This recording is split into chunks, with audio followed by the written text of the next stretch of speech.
आप लोग को जो मैंने पीडीएफ भेजा था, वो आप लोग ने पढ़ा होगा। स्टमक से, डाइजेशन से रिलेटेड कुछ बातें उसमें लिखी हुई थी। उसमें कुछ नर्व रिलेटेड बातें लिखी हुई थी, ब्रेन गट एक्सिस की बात करी गई थी। और मैंने बोला था जो रेमेडी हम आज पढ़ने वाले हैं, वो रेमेडी इन्हीं सब चीजों से थोड़ा रिलेट करती है। और कैसे रिलेट करती है, ये मैं आपको इस रेमेडी को पढ़ाते हुए बताऊंगा। और आज की हमारी रेमेडी का नाम क्या है? इपिकैकुआना, जिसको हम इपिकैक भी बोलते हैं, जिसका पूरा नाम है सिफेलिस इपिकैकुआना, जो कि ब्राजीलियन श्रब है, रूबिएसी फैमिली की है। और इसके इस फोटो में आप देख रहे होंगे, ये जो रूट है ना, इसी ड्राइड रूट से इसका दवाई का प्रोसेस बनाने का होता है। नॉट इसका वो सीड से नहीं, इसके उससे नहीं, फ्लावर से नहीं, इसके प्लांट के उससे नहीं, पत्तों से नहीं, पर की रूट से, ड्राइड रूट से। थोड़ा सा बेसिक इंफॉर्मेशन जान लेते हैं। ये ड्रग पहली बार डॉक्टर हनीमैन ने प्रूव करी थी, जो कि रेने अर्जेनमेथल, जिसको हम कहते हैं मटीरिया मेडिका प्यूरा, पहली बार उसमें प्रूविंग आई थी इपिकैक की। जैसे कि मैंने आपको बताया, powdered bark of the root से बनी ये टिंचर पर्कुलेशन के थ्रू। ऑल्दो ह्यूजेस और कई एक दो ऑथर और हैं जो इस प्रोसेस को थोड़ा गलत मानते हैं और अपना एक और प्रोसेस देते हैं। टोटल सिम्टम 236 थे इसके। अगर आप मटीरिया मेडिका प्यूरा की पार्ट 1 वॉल्यूम 1 पढ़ेंगे तो उसमें लास्ट दवाई यही है। उस सिम्टम्स में 236 सिम्टम्स में से 146 सिम्टम्स हनीमैन के खुद के थे, जो उन्होंने खुद पे प्रूव किए थे इपिकैकुआना। 46 सिम्टम्स उनके कुछ फेलो ऑब्जर्वर्स थे, जो कि 3 थे, कुछ मैं नहीं कहूंगा, 3 फेलो ऑब्जर्वर्स पे बाकी के 46 सिम्टम्स उन्होंने प्रूव करे थे।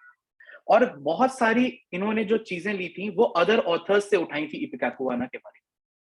और यही इंपॉर्टेंट एस्पेक्ट है जो इपिकैक को पढ़ने के लिए आपको जानना बहुत जरूरी है, कि इपिकैक was not founded by us homeopaths. ये जो इपिकैक का हम बेसिक नोजिया वॉमिटिंग पढ़ते हैं, it is well before homeopathy, बहुत पहले से ये चलता चला आ रहा है। इसी वजह से 41 सिम्टम्स जो हनीमैन ने उठाए हैं, अपनी मटीरिया मेडिका प्यूरा में लिखे हैं, वो पॉइजनिंग रिलेटेड सिम्टम्स हैं। अगर आप पढ़ते होंगे कभी how materia Medica is made, कैसे मटीरिया मेडिका बनती है, सोर्सेज ऑफ मटीरिया मेडिका एक टॉपिक होता है एग्जाम में आपका, जो आप लोग पढ़ते हैं। उस सोर्सेज में आप ये भी पढ़ते हैं, एक तो प्रूविंग जो हम कर रहे हैं, एक होता है जो हमें पॉइजनिंग से इधर उधर से चीजें मिलती हैं, एम्पेरिकल सोर्सेज से मिलती हैं, उसको उठा के हम अपनी मटीरिया मेडिका में यूटिलाइज करते हैं, बशर्ते वो चीजें जो हमें एम्पेरिकली या पॉइजनिंग के थ्रू मिली, हमारी प्रूविंग में भी वैसी सिम्टम्स आ रहे हों। ये एक शर्त बीच में लगती है। और डॉक्टर ह्यूजेस कहते हैं कि ये जो अदर ऑथर्स हैं जिनके बारे में हनीमैन ने लिखा, इसमें से जेफरी, स्कॉट और म्यूरे, यही 3 ऑथर्स हैं जिनकी पॉइजनिंग पे हम थोड़ा सा रिलाई कर सकते हैं। जब आप मटीरिया मेडिका प्यूरा पढ़ते हैं ना, तो जितने भी पॉइजनिंग वाले सिम्टम्स होते हैं, उसके ब्रैकेट में किस ऑथर ने उस पॉइजनिंग के सिम्टम को मेंशन किया है, ये लिखा रहता है। तो जब भी आप मटीरिया मेडिका प्यूरा पढ़ें तो ह्यूजेस की एक बात ध्यान रखिएगा, ऑल्दो हनीमैन की हर एक चीज लिखी इंपॉर्टेंट है, पर ह्यूजेस कहते हैं कि क्योंकि वो क्लिनिकल प्रैक्टिस करते थे, उन्होंने देखा कि इन 3 पर्टिकुलर ऑथर्स की जो सिम्टोमेटोलॉजी इन्होंने मेंशन करी है, that is more acceptable, that is more practical in sense. और टोटल 236 सिम्टम्स थे। अब हम जितने भी यंग होम्योपैथ्स हैं, फर्स्ट ईयर के स्टूडेंट्स हैं, सेकंड ईयर के स्टूडेंट्स हैं, या जो फिर एक होम्योपैथिक बैकग्राउंड से आ रहे हैं, सबको एक चीज पता है कि कॉकलस इपिकैक वॉमिटिंग नोजिया, ये हमारे दिमाग में बसी हुई चीज है। पर हम कभी ये जानने की कोशिश नहीं करते हैं कि how इपिकैक produces nausea and vomiting, and how come कि ये इतनी प्रोफाउंड मेडिसिन बन गई है नोजिया वॉमिटिंग की, कि बस नाम लेते ही इपिकैक ध्यान में आती है। इसी के डिटेल के बारे में पढ़ने के लिए हमें पहले इपिकैक की थोड़ी हिस्ट्री पढ़नी पड़ेगी। जैसे कि मैंने आपको बताया कि it is not us homeopaths जिन्होंने ये होम्योपैथी में पहली बार इपिकैक की नोजिया वॉमिटिंग की चीज डिस्कवर करी। इपिकैक यूरोप से ब्राजील में पहली बार 1649 में पीसो, जो कि एक डच फिजिशियन थे, उन्होंने लाया था। ड्राइड रूट, जो मैंने बताया ड्राइड रूट से ही हमारी प्रिपरेशन होती है, उसी से वो बनी थी। और फिर पेरिस में 1658 में ये पहुंची। अब इसके पीछे एक बहुत कहानी है कि लुइस फ्रांस के किंग होते थे, उनके बेटे थे जो कि हैं डॉफिन, उनको एक बार डिसेंट्री की बीमारी हो गई, इंट्रैक्टेबल डिसेंट्री। अब वो ठीक ही नहीं हो रहे, ठीक ही नहीं हो रहे, बहुत सारे फिजिशियन से उन्होंने दिखा लिया दुनिया भर के, कोई उनकी सिम्टोमेटोलॉजी को ठीक नहीं कर पा रहा था। तभी एक फिजिशियन थे हेलिवेटिकस नाम के, जो कि एक्चुअल में एक क्वैक फिजिशियन थे, ऐसा जो उनके पास कोई डिग्री नहीं थी, पर उनके पास ऐसा बोला जाता था कि एक सीक्रेट प्रिपरेशन है जो कि इस डिसेंट्री को ठीक करता है, जिसका नाम वो देते थे रेडिस एंटी डिसेंट्रिका। और ये जब दवाई लुइस जो किंग थे उन्होंने मंगवा के उन फिजिशियन से अपने बेटे को दिलवाई, तो उनकी डिसेंट्री बिल्कुल ठीक हो गई। और अगर आप लोग डिसेंट्री पढ़ते हैं तो उसकी सिम्प्टोमेटोलॉजी आप जानेंगे कि उसमें बेसिकली वही है, स्टूल का एक्सेसिव होना, नोजिया, वॉमिटिंग, ये सब प्रोमिनेंट सिम्टम्स होते थे उसके।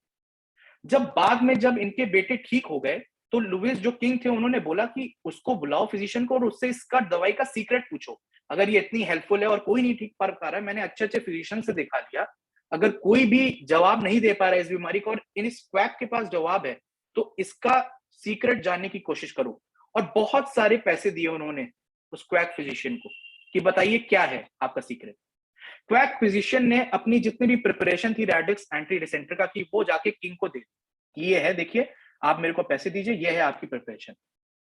जब उस प्रिपरेशन पे स्टडी हुई तो पता चला कि बहुत सारे कॉम्प्लेक्स ड्रग्स का मिक्सचर था उसमें, पर एक ही ऐसा ड्रग था जिसकी कोई मेडिसिनल वैल्यू थी, और वो ड्रग था इपिकैकुआना। और वहां से डिस्कवरी हुई इपिकैकुआना की इन द सिम्प्टोमेटोलॉजी ऑफ डिसेंट्री, और ये एक बहुत ही अच्छी दवाई मानी जाती है डिसेंट्री के लिए। ऑल्दो हनीमन कहते हैं कि इपिकैकुआना डिसेंट्री के कुछ सिम्टम्स तो ठीक करेगी, पर एज सच पूरी स्पेसिफिक मेडिसिन फॉर डिसेंट्री नहीं मानते हैं हनीमन इसको। डिबेट है इसके बारे में, रिचर्ड ह्यूजेस और हनीमन के बीच में थोड़ी डिबेट है इसके बारे में, जिसको आप स्टडी कर सकते हैं। अब इपिकैकुआना यहां पर आई तो, पर आपको ये जानने में बहुत ही हैरानी होगी कि एक्चुअल में इपिकैकुआना का मतलब क्या होता है। इपिकैकुआना एक गुआरानी लैंग्वेज होती है, उसमें मतलब होता है इपी मीन्स स्मॉल, का मीन्स प्लांट एंड क्वाना means causing vomiting. Basically ipecacuanha is a small plant that causes vomiting, यही उसके नाम है, यही उसकी मीनिंग है, यही उसका सिग्निफिकेंस है, जो कि 1658 से चलता चला आ रहा है।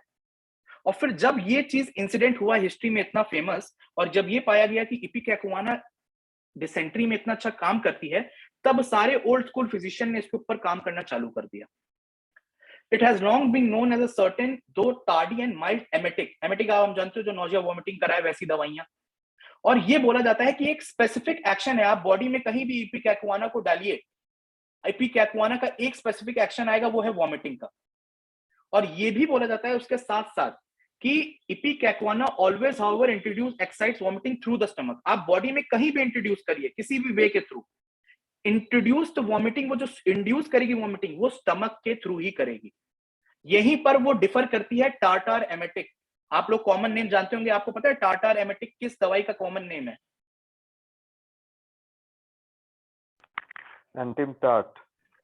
एंटीमोनियम टार्ट का, जो कि एक बहुत ही स्पेसिफिक रिलेशन रखती है हमारी इपिकैकुआना से।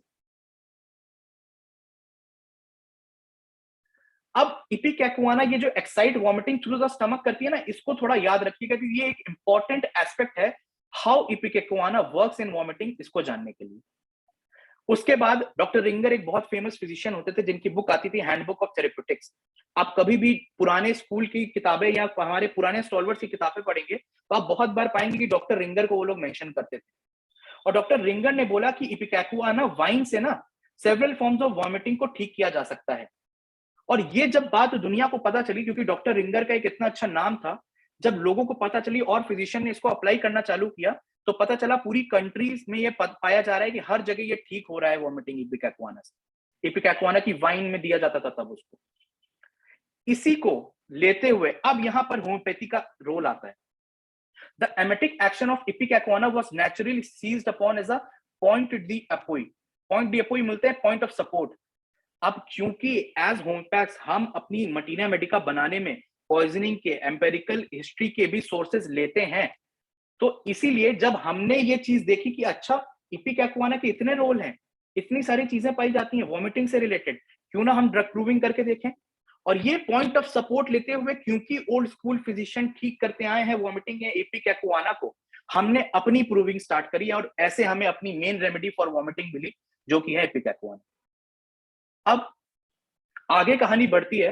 Well known emetic effect of ipecacuanha, वही ये जेएच क्लार्क हमारी मटीरिया मेडिका उसकी पहली लाइन है इपिकैक को डिफाइन करते हुए, जिसमें क्लार्क साफ साफ कहते हैं कि the well known emetic effect, ये हमने नहीं पाया, ये बहुत पहले से सबको पता था, ये नोन इफेक्ट है इपिकैकुआना का, जो हमें एक रफ कीनोट देता है अपनी होम्योपैथी में जब हम ड्रग प्रूविंग करते हैं। और इसी में आप बोरिक मटीरिया मेडिका में पढ़ेंगे, the principal features of ipecac is its persistent nausea and vomiting which form the chief guiding symptom. पर एक चीज का ध्यान रखना है जो कि मैं आप सबको भी बोलना चाहूंगा, ये जो हमारा माइंडसेट कुछ दवाइयों के लिए बन गया है ना, कि आर्निका मतलब चोट, इपिकैक्वाना मतलब वॉमिटिंग नोजिया, ये mindset it is not good for our sake. क्यों? क्योंकि ये हमें एक तरीके से प्रेजुडाइज कर देता है। इसी चीज को लेते हुए विलियर्ड आईडी पियर्स हैं, जो कि एक बहुत ही ब्यूटीफुल मटीरिया मेडिका उन्होंने लिखी है, plain talks on materia medica, उसमें इस चीज को वो आपको मेंशन करते हैं। Of course, we do not consider vomiting per se as a reason for giving Ipecac. This should never be the reason कि बस है तो दे दो, ये कभी नहीं करना है आपको। But if along with the vomiting we have the symptoms calling for the remedy, अगर आप जब पेशेंट को देख रहे हैं, आप उसकी टोटलिटी बना रहे हैं, अगर आपको उस पेशेंट की वॉमिटिंग में वो इपिकैक्वाना के मेन सिम्टम, सिम्टोमेटोलॉजी, टोटलिटी मिल रही है, then only you should prescribe ipecacuanha and not otherwise. If you are doing it otherwise, then you are not doing homeopathy, my friend. और यही चीज डॉक्टर ईबी नैश ने अपनी मटीरिया मेडिका में भी mention करी है, जब आप उसको रीड करेंगे। अब ये तो बात हो गई कि चलिए इपिकैक्वाना की हिस्ट्री क्या है, कैसे हमें पता चला इपिकैक्वाना के बारे में, और हमारा कीनोट कैसे बना। अब जो बात आई, जो हमने आपको, मैंने वो भेजा था ना जो आपको पीडीएफ, कि ब्रेन गट एक्सिस से क्या रिलेशन है, क्रक्स क्या है ये इपिकैक्वाना का, कैसे वॉमिटिंग इज द कीनोट। इसको जानने के लिए आपसे एक चीज पूछूंगा, आप लोगों को पता है वॉन्डरर नर्व किसको कहते हैं? आप लोग ने एनाटॉमी पढ़ी होगी अच्छे से। वॉन्डरर नर्व किस नर्व का नाम होता है, आपको पता है?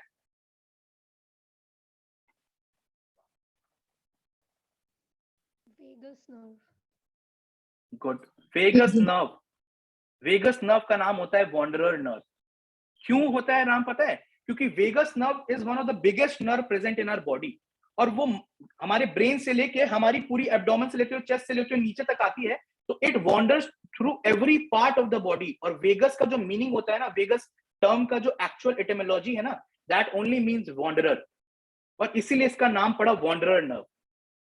अब यहां पर वॉन्डरर नर्व की क्या इंपॉर्टेंस है, और अगर आपको याद हो, आपको जो मैंने पीडीएफ भेजा है उसमें इस वॉन्डरर वेगस नर्व का ब्रेन गट एक्सिस स्टमक के ऊपर बहुत अच्छा रिलेशन बताया गया, अगर आपने उसको ध्यान से पढ़ा होगा तो। वॉन्डरर नर्व को, इसी वेगस नर्व को पुराने जमाने में ओल्ड स्कूल में कहा जाता था न्यूमोगैस्ट्रिक नर्व। अब आप लोग इस नाम को थोड़ा ब्रेक डाउन करिए।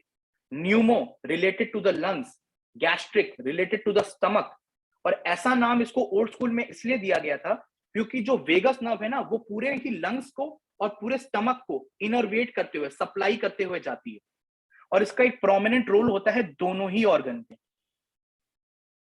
ये मैंने डायग्राम आपको दिखाया इसमें, और वेगस नर्व आपको पता होगा कि राइट लेफ्ट अलग अलग होती है, पर एक कंप्लीटली हम वेगस नर्व उसको बुलाते हैं।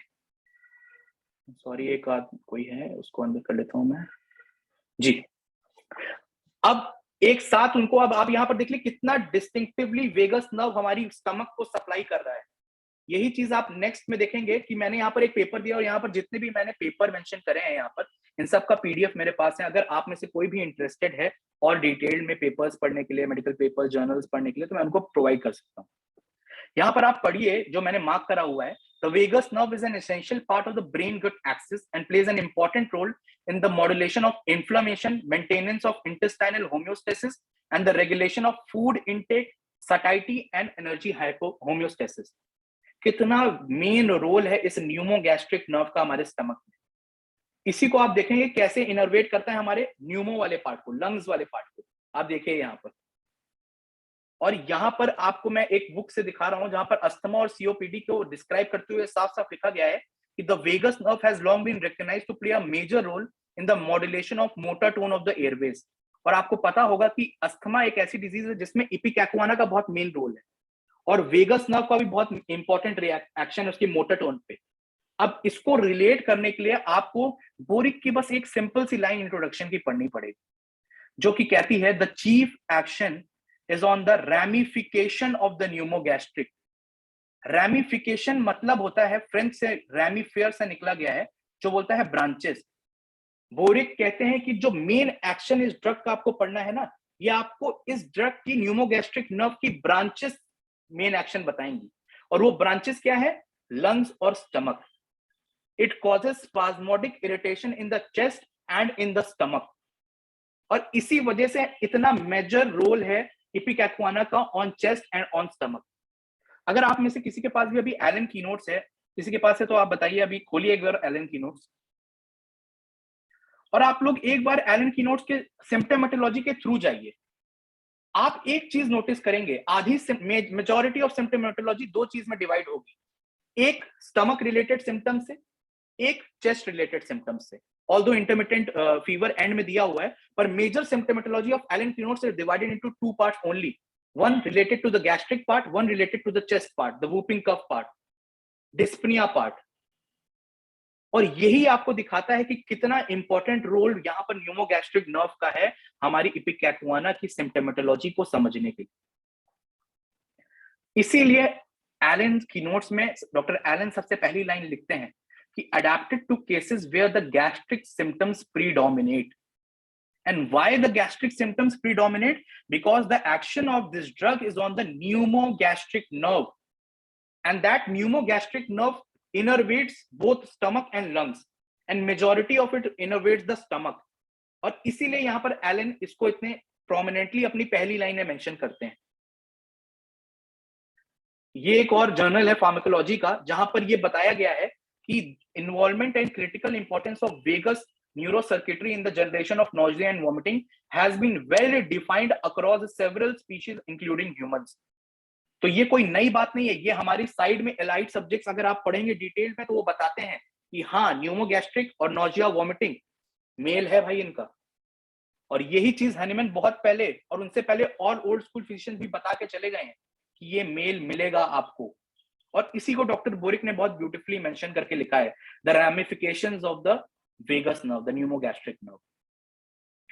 यहां तक कि ये बात आती है कि डॉक्टर ह्यूजेस अपनी मटीरिया मेडिका में लिखते हैं, divide the pneumogastric so that their gastric extremity shall not be impressive.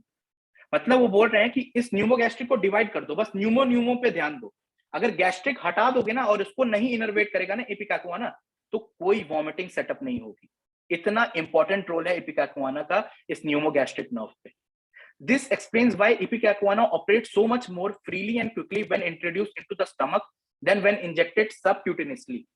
और यही एक मेजर डिफरेंशिएशन है इसका टाटार, एमेटेक्स और एपोमॉर्फिया ऐसी दवाइयों से, जो कि इसके उल्टे हैं। वो स्टमक पे उतना मेजर नहीं है, वो और कारणों से वॉमिटिंग इंड्यूस कर सकते हैं, पर अगर स्टमक रिलेटेड वॉमिटिंग इंड्यूस हुई है तो फिर इपिकैकुआना इज द मेन ड्रग। इसको बेसिक सिंपल लैंग्वेज में समझने के लिए मैंने आपको यहाँ पर एक चार्ट बना दिया है। Stimulates the gastric innervations of the pneumogastric nerve. अब उससे होता क्या है, स्टिमुलेट तो कर दिया, पर ये कैसे nausea, vomiting, stool, diarrhoea, dysentery, cholera ये सब कैसे प्रोड्यूस कर रहा है?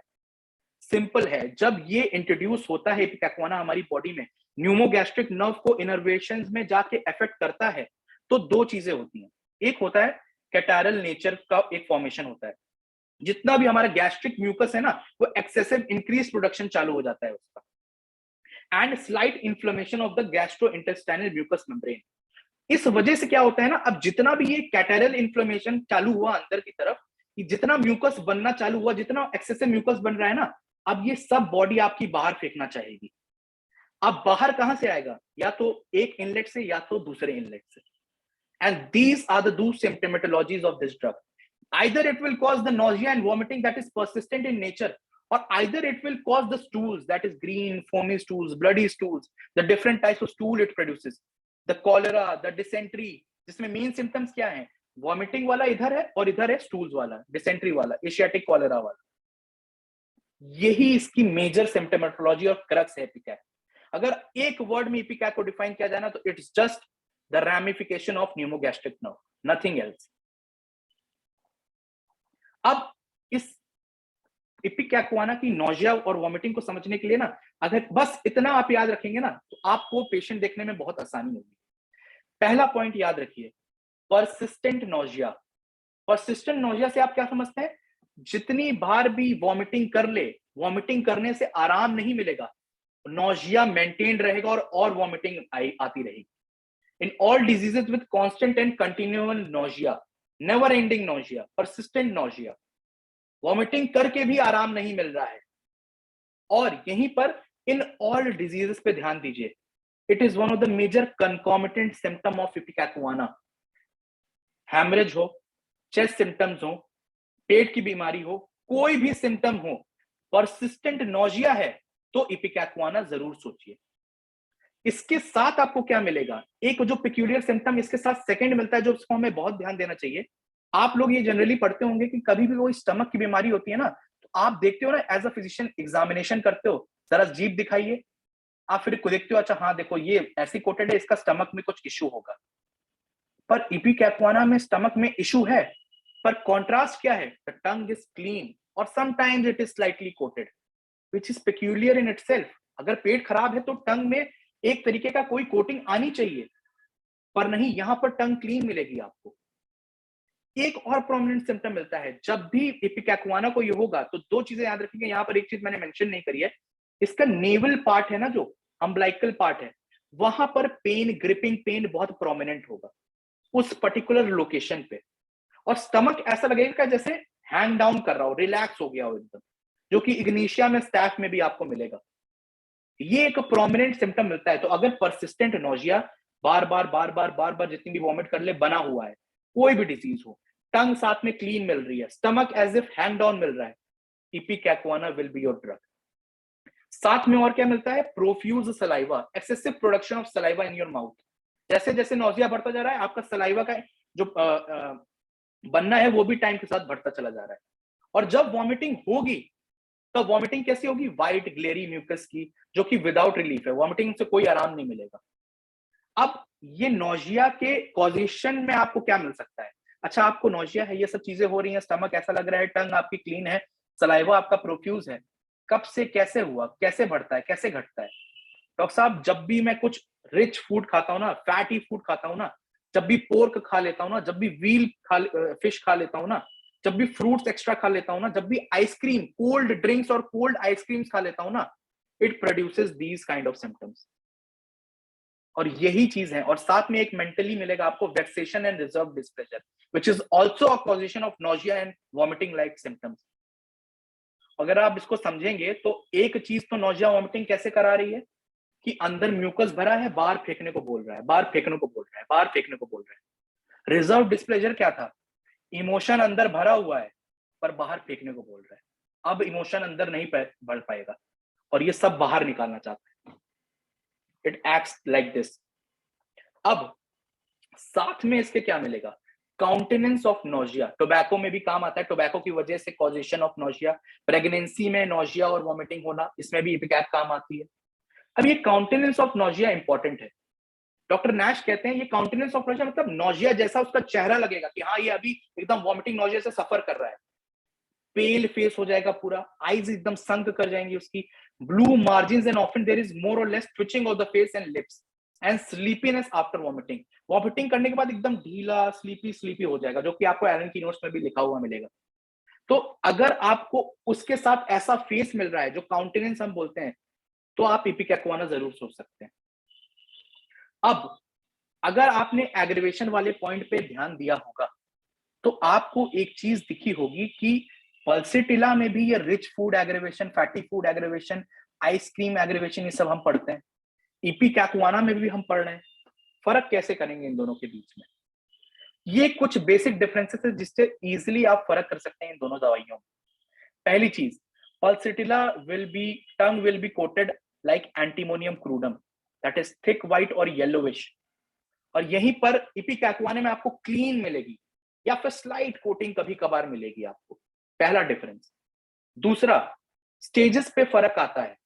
जब आपने खाना खाया, खाना आपके पेट के अंदर है, अभी कोई वॉमिटिंग नहीं हुई, कोई स्टूल नहीं हुआ है, और उस समय पे आपको अटैक हो रहा है, ऐसी नोजिया वॉमिटिंग की फीलिंग आ रही है अर्ली अटैक में, then you can think of pulsatilla. खाना बाहर निकल चुका है, वॉमिटिंग हो चुकी है, स्टूल हो चुका है, पर अभी भी नोजिया परसिस्ट कर रहा है, अभी भी वही वॉमिटिंग आ रही है, अभी भी वही नोजिया परसिस्ट कर रहा है, अभी भी वही दिक्कतें परसिस्ट कर रही हैं। Later in the attack, then you think of ipecacuanha. एक में माउथ में स्वीटिश टेस्ट या बिटर टेस्ट होता है, एक में ब्लैंड टेस्ट होगा माउथ में, एक में जो मैंने बताया स्टमक में एक हैंग डाउन वाली सेंसेशन, जो कि पल्सिटिला में प्रोमिनेंट नहीं होती। और एक चीज ध्यान रखिएगा, जब भी आप पढ़ते हैं कि नो कोटिंग आपने पढ़ा, tongue no coating with nausea, vomiting, ये एक प्रोमिनेंट सिम्टम आपने पढ़ा, पर हमेशा इपिकैकुआना मत सोचिए। गैस्ट्रिक कंप्लेंट्स प्रीडोमिनेंट करें तब इपिकैकुआना आप सोच सकते हैं। पर यहीं पर डॉक्टर एबी नैश कहते हैं कि अगर वर्म सिम्टम्स के साथ क्लीन टंग और वॉमिटिंग मिल रही है ना, तो cina will be your remedy. Heart symptom के साथ क्लीन टंग और वॉमिटिंग मिल रही है ना, then digitalis will be your remedy. तो एक सिम्टम्स पे इतना प्रोमिनेंटली आपको कभी भी फोकस नहीं करना चाहिए कि हाँ ये हो गया तो अब मैं यही दूंगा, नहीं। सिम्टोमेटोलॉजी को, कॉजेशन को, क्या परेशानी है, कहां परेशानी है, सब चीजों को एक अमेलगमेशन करके मैच करो, एक लाइन में लाओ, और फिर देखो क्या वो पूरी टोटलिटी एक स्ट्रिंग दिखा रही है जो कि इपिकैकुआना है। अगर हाँ तो इपिकैकुआना दो, नहीं तो नहीं। एक सेकेंड।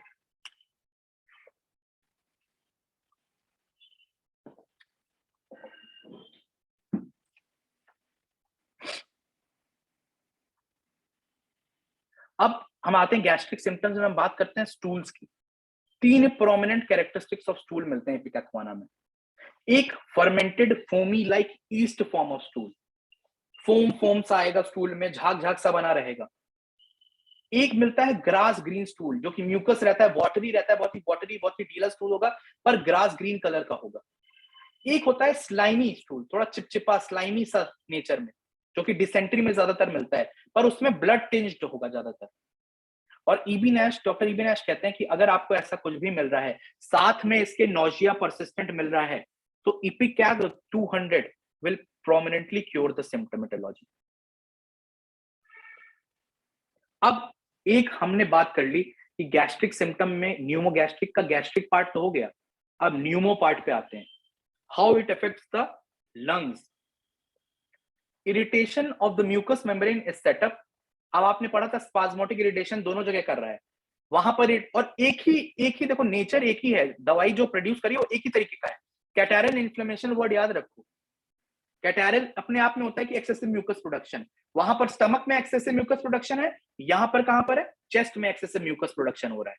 उसकी वजह से क्या होगा, कंटिन्यूअल स्नीजिंग, स्पाज्मोटिक कफ, डिस्पनिया। एलन की नोट्स में आप सिम्टम भी पढ़ोगे कि इतना ज्यादा कफ ऊपर, म्यूकस ऊपर आता है कि वो सांस नहीं ले पा रहा है, गैग कर रहा है, चोक कर रहा है, क्योंकि म्यूकस ऊपर आए पड़ा है, उसको नली में फंस जा रहा है और सांस लेने में दिक्कत दे रहा है।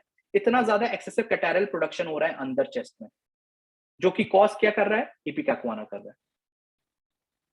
एक बुक आती है जिसका नाम है pointers to homeopathic remedies, common pointers, doctor ML Tyler की। उसमें आपने कभी भी कोल्ड में, अस्थमा में, रेस्पिरेटरी में, गैस्ट्रिक में तो फिर भी आप देखे होंगे, उसमें इन्होंने इपिकैकुआना को प्रोमिनेंट कोल्ड रेमेडी बताया है, कॉमन पॉइंटर्स हैं कोल्ड रेमेडी के लिए। इन्होंने आपको सिम्टम्स बताया कि ब्रोंकाइटिस ऑफ इन्फेंसी एक one of the most prominent symptomatology है इपिकैकुआना की, जब इन्फेंट्स में ब्रोंकाइटिस टाइप ऑफ स्टेज मिलती है। अब यहां पर एक चीज ध्यान दीजिए, यहां पर लिखा है लेटर स्टेजेस में एंटीमोनियम टार्ट। अब यहां हमारा रिलेशन आता है इपिकैकुआना का एंटीमोनियम टार्टर एमेटिक से, जो हम पहले डिस्कस कर रहे हैं। Chest complaints of ipecac are specially infants friend, bronchitis of infancy, doctor JT Kent अपनी मटीरिया मेडिका में लिखते हैं, ipecac will sometimes modify this into a very simple case, break up the cold and cure the child. In the old books, the pneumonia of infancy has a distinct and separate description, and the typical symptoms were those of ipecac. जब भी पुराने जमाने में आप bronchitis को पढ़ेंगे, pneumonia of infants पढ़ेंगे, इन सब चीजों को पढ़ेंगे ना, तो जो सिम्टोमेटोलॉजी उस बुक्स में, एलाइड बुक्स में लिखी हुई है, वो सिम्टोमेटोलॉजी पूरी मैच करती है हमारी इपिकैकुआना की सिम्टोमेटोलॉजी से।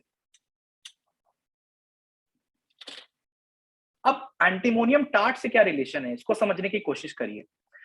लेटर अर्ली वाला ही फेज है यहां पर भी, और स्पीड ऑफ एक्शन में फर्क होता है। दोनों में रैटलिंग है, दोनों में चीजें हैं, दोनों में सिम्टोमेटोलॉजी ऑलमोस्ट सेम है। एक में स्टेज ऑफ इरिटेशन मिलेगी तो एक में स्टेज ऑफ रिलैक्सेशन मिलेगा। अब इसको फर्क करने के लिए आपको बेसिक समझना एक चीज है कि if we observe the pace of the two remedies, we see that the complaints differ. It is not so much that they belong to the stages, although they do, but rather that ipecac bring on its symptom rapidly and affects a crisis speedily, and that antimonium tart brings on its symptoms slowly and affects a crisis after many days. Doctor JT Kent कहते हैं अगर 24 घंटे के अंदर ऐसी symptomatology बनी, acutely बनी, तो इपिकैक विल बी योर रेमेडी। ऐसी सिम्टोमेटोलॉजी धीमे धीमे धीमे स्लोली डेवलप हुई और 10-12 दिन में बनी, then ipecac will not work there. Their antimonium tart will work. And this is the basic difference. Pulsatilla में, स्टमक में हमने क्या पढ़ा, पल्सिटिला पहले आएगी, इपिकैक बाद में आएगी जब खाना बाहर निकल आएगा। यहां पर उल्टा है, यहां पर इपिकैक पहले आएगी, पल्सिटिल एंटीमोनियम टार्ट धीमे धीमे धीमे धीमे आएगी। अगर इसको आपको समझना है ना, तो आप एलन की नोट्स में एक बार एंटीमोनियम टार्ट खोलिए, जिसके पास भी अभी खोल के एक बार, एंटीमोनियम टार्ट में एक सिम्टम होगा लंग से रिलेटेड, एक बार वो सिम्टम पढ़िए आप में से जिसको भी दिख रहा है, और उसको मार्क भी कर लीजिएगा अपनी एलन की नोट्स में। बहुत इंपॉर्टेंट डिफरेंशिएटिंग सिम्टम है वो दोनों दवाइयों का। किसी के पास है एलन की नोट्स? सर रिलेशनशिप में नहीं, रिलेशनशिप में नहीं, देखो उसके ऊपर बीच में लिखा होगा लंग से रिलेटेड और ब्रैकेट में इपिकैक्वाना रिलेशन में लिखी होगी एंटीमोनियम टार्ट में। वो वाला सिम्टम पढ़ना, अलग से एक 2 लाइन का सिम्टम है। When the lung seems to fail, patient becomes sleepy, cough declines or sees it, it supplants ipecac. हाँ, थोड़ा इसको विभूति थोड़ा धीमे धीमे इसको पढ़ो आराम से। When lungs seem to fail, patient becomes sleepy, cough बस अब यहाँ रुक जाओ। क्या बोल रहे हैं? When lung seems to fail, patient बहुत स्लीपी हो गया है, धीमे धीमे लंग फेल करते जा रहे हैं। आगे पढ़ो। cough declines or ceases, it supplants ipecac. It supplants ipecac। यहां पर वो इपिकैक को वो कर देगी, उसका जगह हटके अब एंटीमोनियम टार्ट आ जाएगी, क्योंकि इपिकैक पहले काम करती थी यही सिम्टोमेटोलॉजी में, पर अब ये लेटर डेवलप्ड सिम्टोमेटोलॉजी है, अब बीमारी आगे बढ़ चुकी है।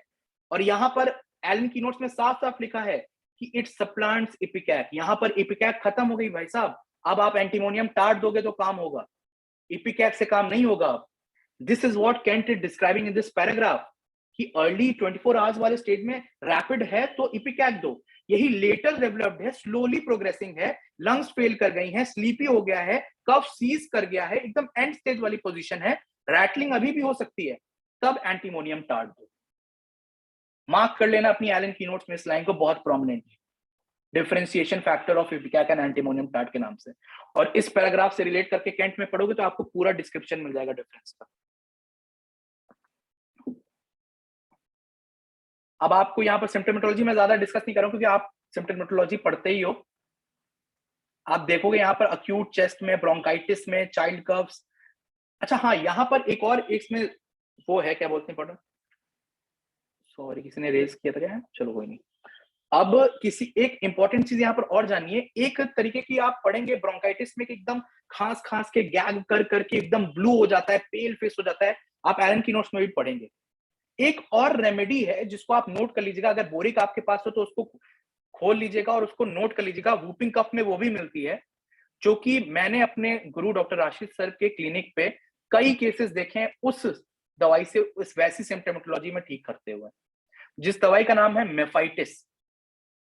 बोरिक में आप मेफाइटिस खोलेंगे तो आप उसमें पाएंगे कि वूपिंग कफ में वही गैग करना, कफ कर करके चोक कर जाना, ब्लू पूरा फेस हो गया है बच्चे का खांसते खांसते, ब्रोंकाइटिस में इन्फेंसी की ऐसी चीज मिल रही है, वूपिंग कफ में मिल रही है, then mephitis will work very good. ये मैंने अपनी क्लिनिकल एक्सपीरियंस जो मैंने सीखा है अपने गुरु से, वो मैं आपको बता रहा हूँ। अस्थमा में आपने पढ़ा ही है कि अस्थमा में कितना अच्छा काम करती है। अब चेस्ट सिम्टोमेटोलॉजी यहां पर खत्म होती है। अब हम आते हैं तीसरे और सबसे इंपॉर्टेंट पॉइंट, जो कि बहुत ज्यादा स्टॉलवर्ड्स ने बहुत इंपॉर्टेंट पॉइंट बताया है हमारी सिम्टोमेटोलॉजी का, जो कि है हैमरेज विद नोशिया। ये हैमरेज विद नोशिया है ना, इसको मैंने यहाँ पर हेडिंग में अ ग्रेट कंकॉमिटेंट क्यों लिखा है पता है? क्योंकि अगर आपसे कभी भी कोई पूछे ना what is a perfect example of a concomitant symptoms, आप दिल पे हाथ रख के बोलिएगा haemorrhage and nausea present in ipecacuanha. क्यों? ये मैं नहीं बोल रहा हूं, ये हमारे स्टॉलवर्ड्स कह रहे हैं। यहाँ पर डॉक्टर जेटी केंट कितना हैमरेज को इंपॉर्टेंस देते हैं इपिकैक्वाना की, आपको इनकी लाइंस में दिखेगा। I have hinted at the hemorrhages and these open out a great field for ipecac. I could not practice medicine without ipecac because of its importance in hemorrhages. अब आप सोच सकते हैं कि केंट कह रहा है कि मैं होम्योपैथी प्रैक्टिस नहीं कर सकता अगर इपिकैक हेमरेजेस में काम ना करे। इतना इंपॉर्टेंस देते हैं केंट इपिकैक को हेमरेजेस में, और हम इपिकैक को बस नोजिया वोमिटिंग से रिलेट करते रहते हैं।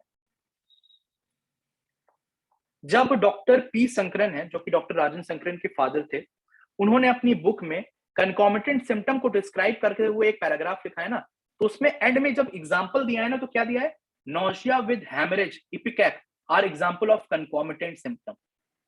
यही डॉक्टर बोगर क्या कहते हैं, Boger went a step further to say that these concomitant symptoms are even more important than the chief complaint. Boger मानते थे कि कंकॉमिटेंट चीफ कंप्लेंट से भी ज्यादा इंपॉर्टेंट है प्रिस्क्राइबिंग के लिए। For example, if a patient with uterine hemorrhage also has nausea as an associated symptom, this nausea has no apparent direct relationship to the hemorrhage. Nausea का hemorrhage से कोई direct relation नहीं है. And so this symptom, which is a concomitant symptom, is a strange one. And this suggests a remedy, which is ipecacuanha.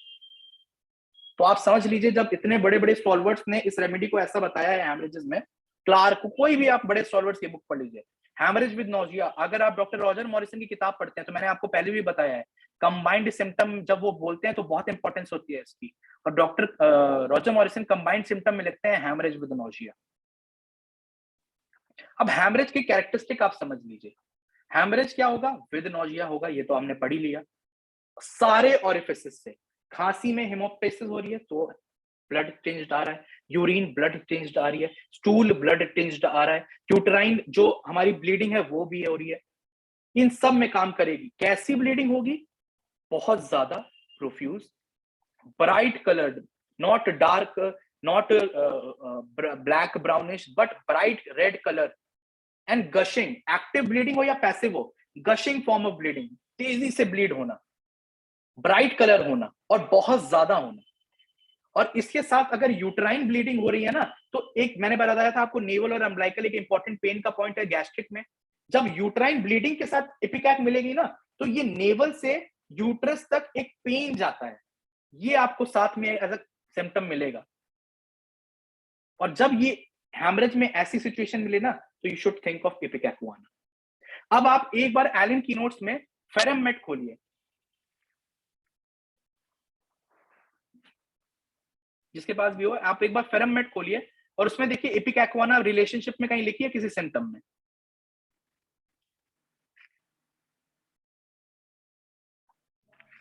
हाँ sir, लिखा हुआ haemorrhagic diathesis, blood bright red coagulates easily.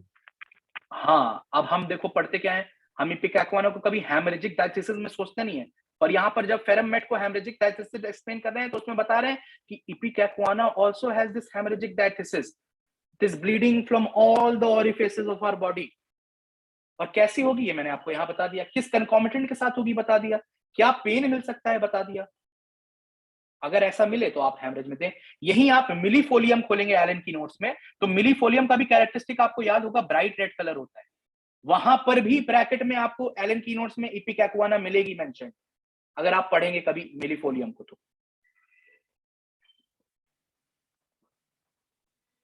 अब ये मैंने एक chart maintain करा है, जो कि मैंने डॉक्टर ईबी नैश की मटीरिया मेडिका से कर बनाया है, इसमें डॉक्टर, अगर आप पढ़ना चाहो उससे भी पढ़ सकते हैं आप, या मैं इसका आपको एक पीडीएफ टाइप का दे दूंगा इन दोनों पेजेस का, जिसमें इतनी सारी रेमेडीज का एक बेसिक डिफरेंशिएशन करा है डॉक्टर ईबी नैश ने बहुत ही ब्यूटीफुली, कि ये सारी रेमेडीज हेमरेजिक हैं, कैसे ये फर्क करती हैं एक दूसरे से, क्या मिलेगा तो ये सोचो, क्या मिलेगा तो ये सोचो, क्या मिलेगा तो ये सोचो, कैसे करोगे ये, इसमें आती है आपकी, ये चार्ट आएगा। इसको मैं ज्यादा डिस्कस नहीं कर रहा हूं, बिकॉज ये सारे सिम्प्टोमेटोलॉजी आपने कहीं ना कहीं सुने हुए हैं, पर इसको आप जरूर ईबी नैश से पढ़िएगा, और अगर आपके पास वो चीज नहीं मिल रही है तो आप मेरे को बताइए, मैं इसका पीडीएफ बना के आपको दे दूंगा। अब इसकी एक चीज मैं आपको और बताना चाहूंगा, एक थोड़ी कंफ्यूजन होती है इपिकैकुआना के बारे में, कि थर्स्टी है कि थर्स्टलेस है। बहुत जगह पे आपको मिलेगा कि थर्स्टलेस थर्स्टलेस थर्स्टलेस, विदाउट थर्स्ट हमारे बोगर सिनॉप्टिक कीनोट में भी कैपिटल्स में मिलेगा आपको, पर बहुत जगह थर्स्ट भी मिलेगी। तो यहाँ पर डॉक्टर केंट आपकी इस दिक्कत को, इस कंफ्यूजन को दूर करने के लिए लिखते हैं, though there is sometimes thirst, it is usually absent, when ipecac does its best work, there is thirstlessness. ऐसे ही बोगर ने कैपिटल्स में विदाउट थर्स्ट नहीं लिखा है, इपिकैक बेस्ट काम तभी करेगी जब आप थर्स्टलेसनेस सिम्प्टोमेटोलॉजी में लेते हो इपिकैक।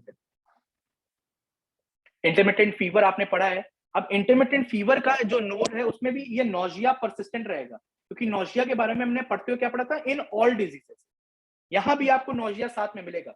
डॉक्टर जार की रिकमेंडेशन थी, और अगर कोई स्टॉलवर्ट ऐसे रिकमेंडेशन दे रहा है ना, तो वो बहुत इंपॉर्टेंट की नोट है। Dr. Jha recommended that in all cases of intermittence in which no other remedy is particularly indicated, Ipecac should be given to begin with. Doctor jar कहते थे कि अगर कोई इंडिकेशन नहीं मिल रहा है ना, इपिकैक दो, या तो इपिकैक इंटरमिटेंट फीवर ठीक कर देगा, और अगर ठीक नहीं किया ना तो वो वैसी सिम्टोमेटोलॉजी प्रोड्यूस कर देगा जिससे आप नेक्स्ट सिमिलम चूज करके उसको ठीक कर पाओ। यहीं पर डॉक्टर जार का एक और रिकमेंडेशन डॉक्टर इवी नैश की किताब में भी है, वो क्लार्क की किताब में, डॉक्टर क्लार्क की किताब में था। Jar recommends it in the beginning of all cases unless there are special indication for some other remedy, and says, by pursuing this course I have cured many cases of fever and ague by the first prescription, thus saving myself a good deal of unnecessary seeking and comparing. बहुत ज्यादा compare करना, सीख करना, कौन सी होगी नहीं, इपिकैक देके ही मैंने कई बार ठीक कर दिया है फर्स्ट डोज में, और यही होगा जब तक कोई और रेमेडी का बहुत प्रोमिनेंट कीनोट आपको ना मिल रहा हो इंटरमिटेंट फीवर्स में। अब कुछ सिम्टोमेटोलॉजी है जो मैं आपसे डिस्कस करना चाहूंगा। एक बार अगर आप लोग एलन कीनोट्स खोले होंगे ना, आपको क्या लगता है, मैं आपसे एक जनरल क्वेश्चन पूछता हूं, एलन कीनोट्स में आपको क्या लगता है कौन सी एक ऐसी और दवाई है जो कि इस तरीके का पर्सिस्टेंट नोजिया और वॉमिटिंग रखती है अपने अंदर? आप लोग जवाब दीजिए इस चीज का, अगर आप लोग कोई भी गेस करिए आप लोग जो आपको लगता है, आपने पढ़ा हो अगर।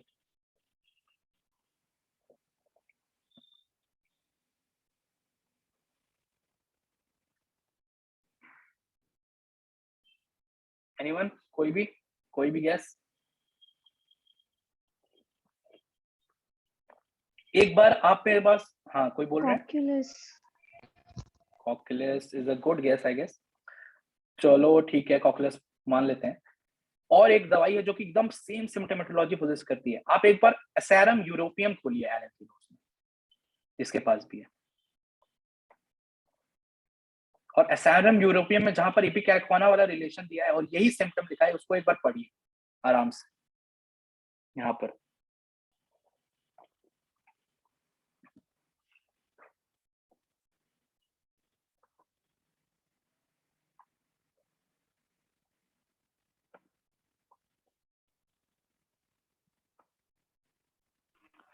Nausea in attacks or constant epicaana aggravated after eating tongue clean sulfur of pregnancy. ये भी है, एक और लाइन है जिसमें एक 2 लाइन का सिम्टम लिखा है जहां पर सिर्फ इपिकैकवाना होगी रिलेशन में।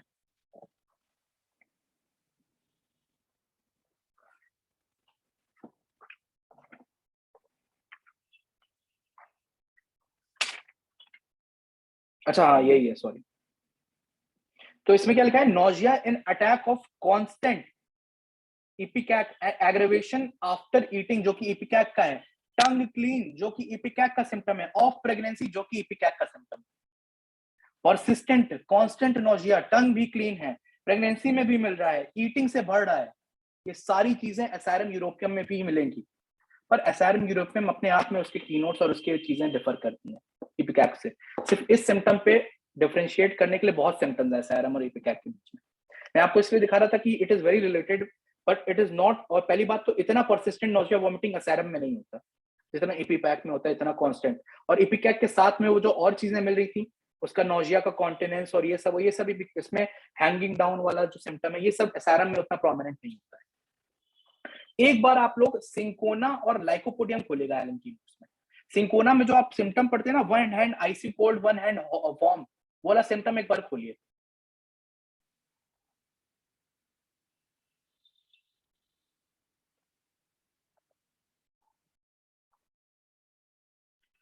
One hand icy cold, the other one digitalis epicac pulsatilla. यहाँ पर आपको इपिकैक मिलेगी, one hand icy cold the other warm. यही लाइकोपोडियम में जहां फुट की बात होती है, one foot cold one foot hot, आप देखिएगा एलन कीनोट्स में वहां भी इपिकैकवाना मेंशन्ड है। और इसका एक प्रोमिनेंट सिम्टम और ये होता है external coldness and inner heat. Ipecacuanha patient को एक्सटर्नली सब कोल्ड, टच पे कोल्ड रहेगा, पर इंटरनली ही और she will feel heat inside और हॉट इनसाइड। और इस पे इपिकैकवाना को प्रिस्क्राइब भी करा जाता था और अच्छे रिजल्ट भी पाए जाते थे। या फिर ये जो 2 सिम्टम है, one hand icy cold other warm, इपिकैक में भी है, 1 फीट वार्म 1 फीट कोल्ड, ये भी है, लाइकोपोडियम में भी इपिकैक भी है, वहां पर भी रिलेशनशिप में इपिकैक मिलेगी आपको।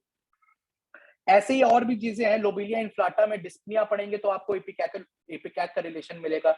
ऐसे बहुत सारी रेमेडीज हैं जो आप रिलेट कर सकते हो एलन कीनोट्स में इपिकैक से, जहां पर आपका दिमाग नहीं जाता है वहां के लिए मैं बता रहा हूँ। और ये जो इंटरमिटेंट फीवर में आप दोगे, nausea in one or all stages will be present and will be prominent in this. तो आज इपिकैक्वाना के बारे में हमने इतना ही पढ़ा। अगर आपने आज से पहले इपिकैक्वाना को सिर्फ नोजिया वॉमिटिंग के लिए सोचा था, तो आज मैं आपसे कहूंगा कि आप इपिकैक्वाना को इससे ऊपर थोड़ा सोचना चालू करिए, क्योंकि ipecacuanha is not only useful in nausea और वॉमिटिंग। एंड अगर नोजिया वॉमिटिंग था भी, तो आप लोग उसको कैसे समझते थे, उसकी सिम्प्टोमेटोलॉजी कैसे बनी। अगर किसी भी चीज को, किसी भी दवाई को बसाना है ना दिल में, तो उसको सुपरफिशियली सिम्प्टोमेटोलॉजी याद मत करो, कैसा हुआ, क्यों हुआ, इसके पीछे वर्क करो। जब भी आप ये जान लोगे ना, अब क्या है, अब आपके लिए इपिकैक्वाना बस एक है, न्यूमोगैस्ट्रिक नर्व। न्यूमो से लंग्स के सिम्टम, गैस्ट्रिक से स्टमक के सिम्टम्स, इंटरमिटेंट फीवर, हैमरेजेस, इपिकैक्वाना आप समझ चुके हैं अच्छे तरीके से। ठीक है, नेक्स्ट संडे आई होप अगर मैं फ्री हुआ तो हम कोई और नई रेमेडी के साथ मिलेंगे। कोई डाउट हो इपिकैक्वाना पढ़ना, अलग अलग किताबों से आप लोग किसी भी तरीके का कोई डाउट हो, कोई कुछ भी हो, आप ग्रुप्स पे भेज सकते हो, मेरे को डायरेक्ट आप भेज सकते हो, मेरी ईमेल आईडी पे भेज सकते हो, जैसा आपका मन करे। आपके डाउट्स क्लियर कर दूंगा मैं। अगर आपको कुछ पीडीएफ चाहिए, या अगर ये मैंने जो आपको जर्नल्स बताया, अगर आपको उसका कुछ चाहिए तो आप वो मेरे से मांग लेना। बाकी आई होप आपको इपिकैक्वाना थोड़ा डिटेल में आप समझ में आई होगी, और आपका दिमाग और भी रेमेडीज के लिए शायद ऐसा जाए जो कि आप छोटी समझते हैं, सिर्फ एक के लिए स्पेसिफिक समझते हैं, पर it is not. Homeopathy is very wide. ठीक है, चलो, थैंक यू।